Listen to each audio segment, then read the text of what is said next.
Breaking news 700 కోట్ల రూపాయల భూముల కబ్జా ఆరోపణల కేసు ఏపీలో సంచలనంగా మారింది. ఈ అంశంలో మాజీ సీఎం జగన్ ప్రస్తావన కూడా తీసుకొస్తున్నారు. తనను బెదిరించి 700 కోట్ల రూపాయల విలువైన ఆస్తులను మాజీ CM Jagan PA Nageshwar Reddy, Chimakurthi Srikanth registration చేయించుకున్నారని ఇబ్రహీంపట్నం మాజీ రిజిస్ట్రార్ సింగ్ చంద్రబాబుకు ఫిర్యాదు చేశారు. అయితే సింగ్ ఏసీపీ అదుపులో ఉన్నాడు. గతేడాది ఆయన ఇంట్లో ఏసీపీ సోదాల తర్వాత ఆయన పరారయ్యాడు. మరోవైపు ఈ విషయం శ్రీకాంత్ స్పందించాడు. తాను తప్పు చేసినట్లు రుజువు చేయాలని సవాల్ చేశారు. అయితే వీరిద్దరి మధ్య జరిగిన ఫోన్ కాల్ సంభాషణ ఇప్పుడు సంచలనంగా మారింది. ఈ ఆడియో ఫైల్స్ బిగ్ టీవీ చేతికి చిక్కాయి.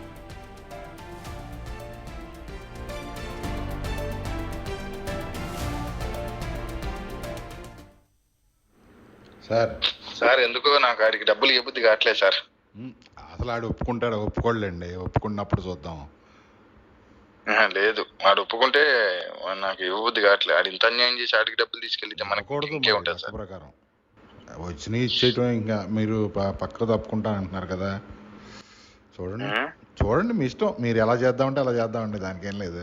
ఇట్లా కాదు సార్, నాకు అంటే నేను ఇప్పుడు ఆలోచించింది ఏంటంటే కంగారు ఏముంది, ఇప్పుడు అర్జెంట్ ఏం కాదుగా. అర్జెంట్ ఏం కాదులేండి, ఆలోచించే చేద్దాం. మీరు అంటే ఒకటి మీరైతే ఎప్పటికైనా ఆడిట్ డబ్బులు అయితే ఇవ్వడానికి అయితే రెడీగా ఉన్నారు కదా. రెడీగానే ఉన్నాగా, దానికి ఇంకో 5 ఎక్స్ట్రా అయితే 20 అవుతాయి. అంతే కదా, చివరిలో 10 ఇస్తామని చెబుతాం, అంతే కదా. అంతవరకే చెప్తా, ఒప్పుకుంటాడు లేకపోతే వద్దు.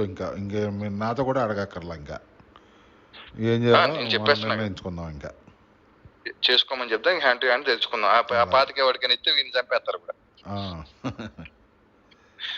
అంతవరకు తెగిస్తే మనం తెగిస్తాం కదా సార్. అంతేగా, మరి మనం ఊరుకుంటామంటే. కానీ ఆడికి ఏమన్నాడు తెలుసా లాస్ట్ లో, సరే శ్రీకాంత్ నా మీద ప్రెజర్ తెప్పికు ఏసీబీ వాళ్ళ దగ్గర అంటున్నాడు సార్.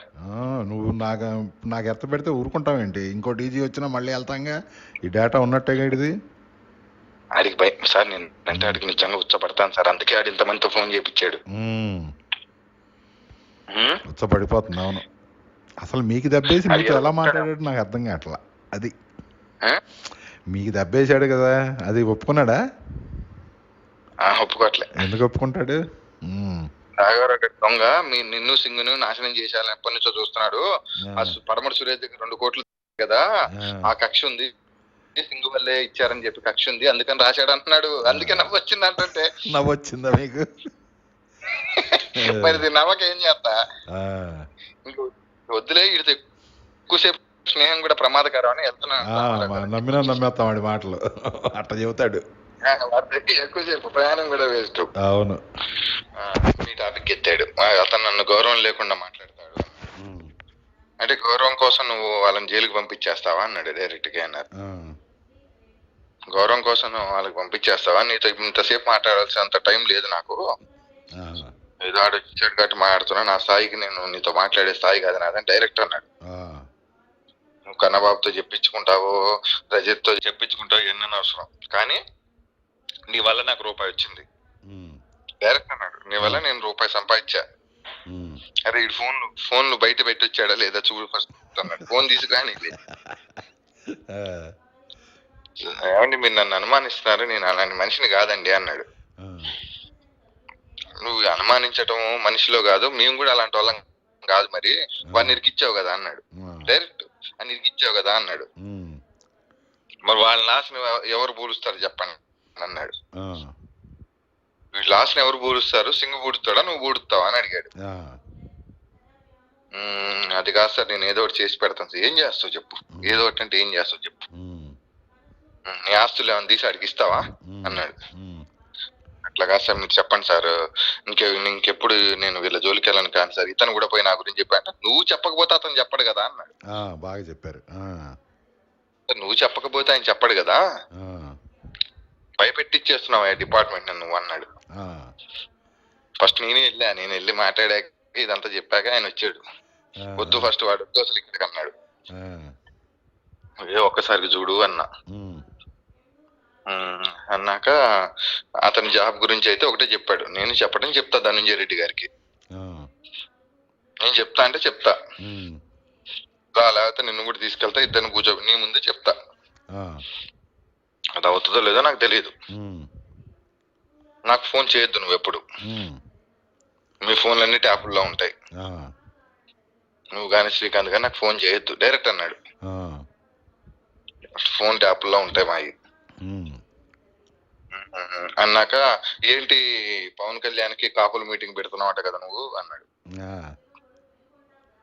నేను లేదు సార్, నేను రాజశేఖర రెడ్డి గారి అభిమాని సార్, నేను రాజశేఖర రెడ్డి అంటే పంచ ప్రాణాలు సార్. అన్నీ వద్దాలే. అది నాకు తెలుసు కదా, ఆయనకి తెలుసు. ఆయనకి తెలుసు. ఆ, అన్నాకి అసలు నీకు ఎందుకు ఇవ్వాలి ఆ 25 అన్నాడు మళ్ళీ. ఆ, అసలు నీకు ఎందుకు ఇవ్వాలి 25, రేపొద్దున నువ్వు మళ్ళీ అన్యాయం చేయవేంటంటే, ఏం శ్రీకాంత్ ఇచ్చే ఉద్దేశం ఉందా అన్నాడు. ఉమ్, మనం ఒక 15 అయితే ఇవ్వాలి సార్, 15 అయితే ఇస్తానన్నా అని చెప్పా. ఆ,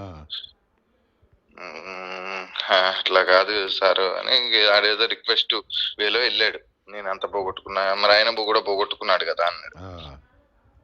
ఆ, ఆయన కూడా నష్టపోయాడు కదా అంటే, మీ ఇద్దరిలో ఎవరు ఏం సాధించారు చెప్పండి అన్నాడు. ఆ, మీకు తెలియదు సార్ ఆ నీచుడని మళ్ళీ మిమ్మల్ని స్టార్ట్ చేశాడు. ఉమ్, అరే ఎవడు నీచుడే, ఎవడు ప్రతివత, ఎవడు సంసారం ఉంటారు చెప్పు.